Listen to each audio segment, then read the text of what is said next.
Hello everybody. So today I will talk about calculus. The topic today is about integration. So now I will show you how to answer. We need to put negative number 2. Later that we need to add back positive number 2. This one we have 11.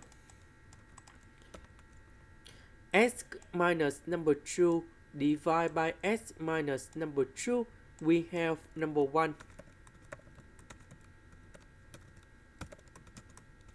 And now we have the final answer.